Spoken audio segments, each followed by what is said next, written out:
मैं आपको बाखबर कर रहा हूं, वो तूफान आने से पहले हमको तैयारी कर लेना चाहिए। याद रखो मेरी इस बात को, अगर आपका नाम वोटर लिस्ट से निकल गया तो मोदी को सबसे ज्यादा खुशी होगी। अगर नौजवानों तुम्हारा नाम वोटर लिस्ट से निकल गया तो तुमको इख्तियार हासिल नहीं होगा भारत के प्रधानमंत्री से पूछने के लिए कि क्यों बेरोजगारी मेरा मुकद्दर बन गया। कल तुम्हारा नाम वोटर लिस्ट से निकल गया तो वोट डालना तो दूर की बात, कोई आकर तुमसे कहेगा कि अपनी शहरियत साबित करो। यानी आप अपने रोजगार से महरूम, सबसे ज्यादा बड़ी चीज यह है कि आप अपनी इज्जत से महरूम हो जाएंगे। जब तेलंगाना में या आपके किसी रियासत में ये इंटेंसिव रिवीजन होगा तो आप लोग परेशान होने की जरूरत नहीं, अभी वक्त है। पासपोर्ट बना सकते, दबा के पासपोर्ट बनाओ। बर्थ सर्टिफिकेट नहीं है तो बर्थ सर्टिफिकेट बनाओ। बिहार में जो इलेक्शन कमीशन की जानिब से इंटेंसिव रिवीजन के नाम पर जो वोटर लिस्ट अब बनाई जा रही है, मैं तेलंगाना के आप तमाम लोगों से, खास तौर से भारत के गरीबों से, चाहे वो किसी मजहब से उनका ताल्लुक हो, खास तौर से मुसलमानों से, दलितों से, आदिवासियों से ये कह रहा हूं कि आप तैयार हो जाइए। अगर तेलंगाना हो या वेस्ट बंगाल हो या तमिलनाडु हो या भारत में पूरे रियासतों में इस तरह का इंटेंसिव रिवीजन करवाया जाएगा, तो मेरी आप लोगों से अपील है कि आप लोग अपना एक एक का बर्थ सर्टिफिकेट बनाइए।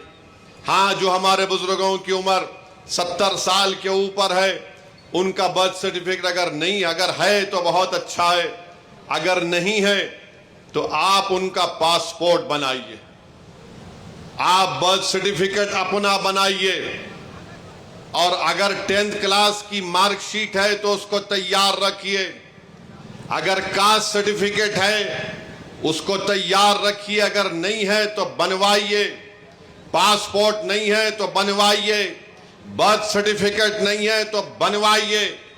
अगर कोई रिटायर्ड पेंशनर है तो जो पेंशन का ऑर्डर मिलता है उसको उठाकर रखिए।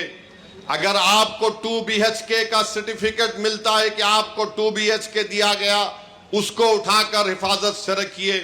अगर जमीन गवर्नमेंट ने आपको अलॉट की तो उसको उठाकर रखिए। अगर आप गवर्नमेंट के मुलाजिम हैं या थे, उसका ID कार्ड उठाकर रखिए।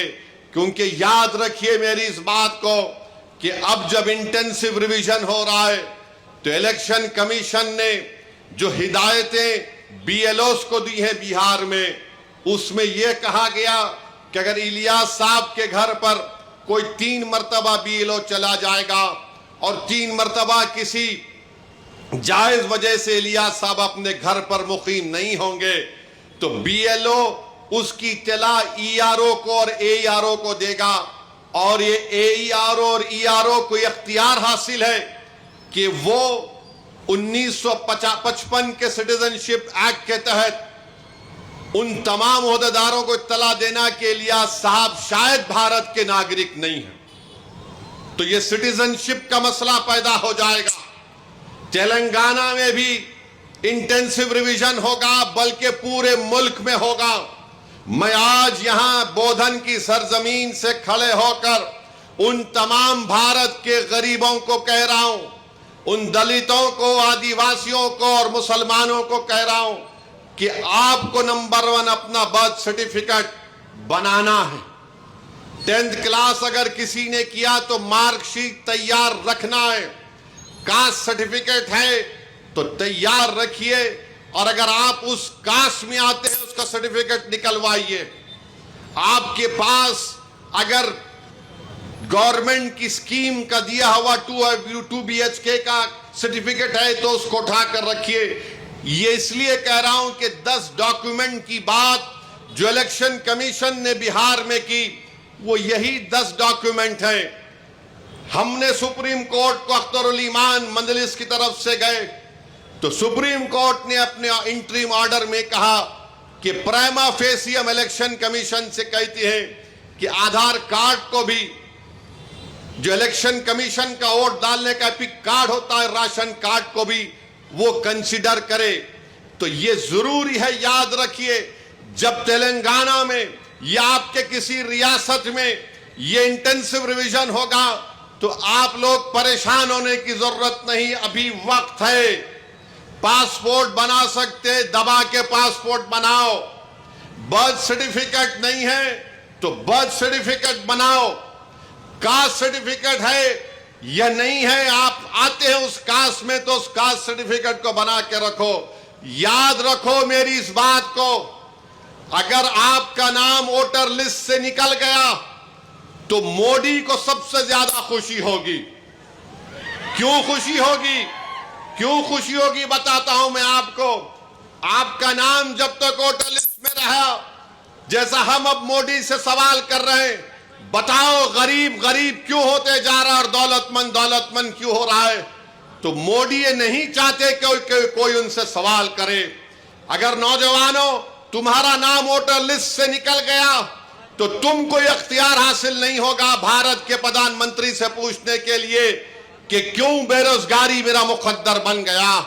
और जिस तरीके से बार बार यह कहा जा रहा है कि फुला इलाके में बांग्लादेशी है, फुला इलाके में रोहिंग्या म्यांमार के लोग हैं, फुला इलाकों में नेपाली लोग आके बस गए, ये सब तैयारियां की जा रही हैं।